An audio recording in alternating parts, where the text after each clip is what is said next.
पूर्व विधायक बंबर ठाकुर पर हुए हमले के बाद हिमाचल भाजपा सरकार पर हमलावर नजर आ रही है।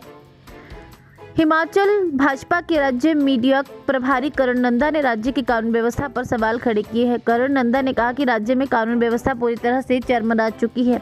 यह पहली बार नहीं है जब राज्य में इस तरह की घटना हो रही हो। इससे पहले भी बंबर ठाकुर पर हमला हो चुका है। राज्य में इसी तरह की अनेक घटनाएं हो रही हैं। इससे आम लोगों में डर का माहौल है। हिमाचल बीजेपी मीडिया प्रभारी करण नंदा ने राज्य सरकार की कार्यप्रणाली पर भी सवाल खड़े कर दिए। करण नंदा ने मांग की है कि जल्द से जल्द आरोपियों को गिरफ्तार किया जाए। उन्होंने कहा कि इससे पहले फरवरी 2024 में भी और पूर्व विधायक पर इसी तरह का जानलेवा हमला हो चुका है। राज्य में कानून व्यवस्था चरमरा चुकी है और ये देवभूमि के लिए दुर्भाग्यपूर्ण स्थिति है। बहुत गंभीर है और जिस प्रकार से हिमाचल प्रदेश में कानून व्यवस्था की हालत हो चुकी है, उसकी चर्चा जगह जगह है। हिमाचल प्रदेश में कानून व्यवस्था पूरी तरह ठप हो चुकी है। कानून व्यवस्था की धज्जियां उड़ चुकी है। कानून व्यवस्था के नाम पर कांग्रेस की वर्तमान सरकार चुप है। कुंभकर्ण की नींद सोई है और जनता त्रस्त है। लगातार भारतीय जनता पार्टी ने आरोप लगाया है कि हिमाचल प्रदेश की कानून व्यवस्था अच्छी नहीं है। आज से पूर्व हिमाचल प्रदेश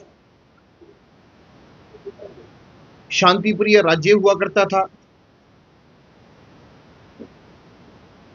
देवतुल्य देवभूमि, यहाँ के लोग और यहाँ देवी देवताओं की प्रथा की जगह अब हिमाचल प्रदेश में गोलियां चलनी शुरू हो गई है। आप देखेंगे कि कल बिलासपुर में एक दुर्भाग्यपूर्ण एवं शर्मनाक घटना सामने आई, जब बिलासपुर के सत्ताधारी दल के नेता एवं पूर्व विधायक के ऊपर गोलियां चली और यह गोलियां उनके आवास स्थान पर चली और 12 राउंड गोलियों के जो है वो फायर किए गए। 12 राउंड कोई छोटे मोटे राउंड नहीं होते हैं। 12 एक बहुत बड़ा नंबर अपने आप में ही होता है। और ऐसा तो नहीं है कि वो AK-47 लेकर आ गए थे कि एक ही स्टेन गन से जो है वो लगातार 24 गोलियां निकले या 12 गोलियां निकले। ये 12 राउंड है कि कितनी मुद्दत से, शिद्दत से इन्होंने गोलियां चलाई होगी। साथ में नेता के साथ साथ उनका PSO जो ड्यूटी पे था, जो कि सरकारी कर्मचारी भी है, वो भी गंभीर रूप से घायल हुआ और अपना कर्तव्य का निर्वहन करते हुए उन्होंने कुछ गोलियां अपने शरीर पे भी ली और उसके बाद उनको एम्स बिलासपुर रेफर किया गया, जो उनकी नाजुक भी बताई जा रही है हालत।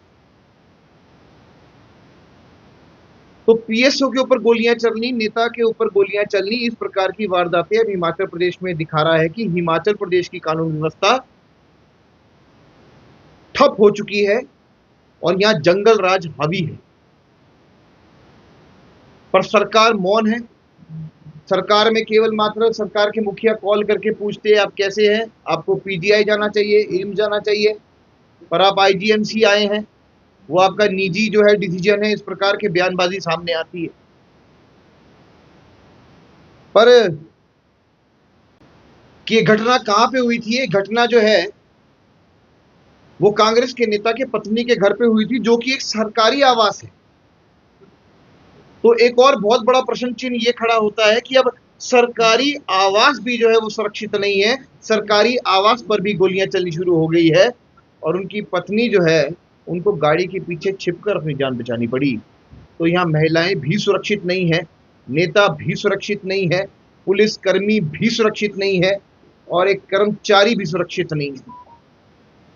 अभी तो एक कर्मचारी की बात चल रही है कि लंबे समय से एक कार्यरत है यहाँ पर और वो भी गुमशुदा है, वो कर्मचारी है हिमाचल प्रदेश में एक जगह। तो इस प्रकार की वारदात अगर सामने आती है तो कौन सा वर्ग हिमाचल प्रदेश में सुरक्षित है, हमें हिमाचल प्रदेश की सरकार पूछना चाहती है। आपको याद ही होगा कि हमने कुछ पूर्व पहले ही जो है वो बड़े बड़े आरोप जो है सरकार के ऊपर भारतीय जनता पार्टी ने लगाए हैं। और बम्बर ठाकुर जी पे पहला अटैक नहीं है। अगर आप देखेंगे 23 फरवरी 2024 को रेलवे लाइन निर्माण कार्यालय के बाहर भी इनके ऊपर हमला हुआ, जहां 11 लोगों के ऊपर केस बना। 20 जून 2024 को जो है इनके ऊपर फिर हमला होता है। उसके बाद बिलासपुर में गोलियां चलती हैं, जहां गोलियां जो है उनसे जो है वो गाड़ियों के ऊपर और डीसी ऑफिस के कार्यालय में गोलियां चलती है। तो क्या बिलासपुर, नैना देवी, बिलासपुर का बेल्ट, हमीरपुर, ऊना, नालागढ़, कांगड़ा, सिरमौर और हमारे जितने भी सीमांतरित इलाके हैं वो क्या सिर्फ उसमें गोलियां चलाने वाले इलाके बन चुके हैं। कानून व्यवस्था की हालत इस प्रकार हो गई है कि केवल मात्र इन इलाकों में गोलियों पे गोलियां और गोलियों पे गोलियां ही बरसाती जाती है। तब भी जो है वो इनके बेटे भी जो है वो संगीत उसमें आए और संगीत उसमें जो है इनके बेटे भी आरोपित पाए गए। पर गोलियां चलना जो है बिलासपुर के अंदर एक आम बात हो गई है।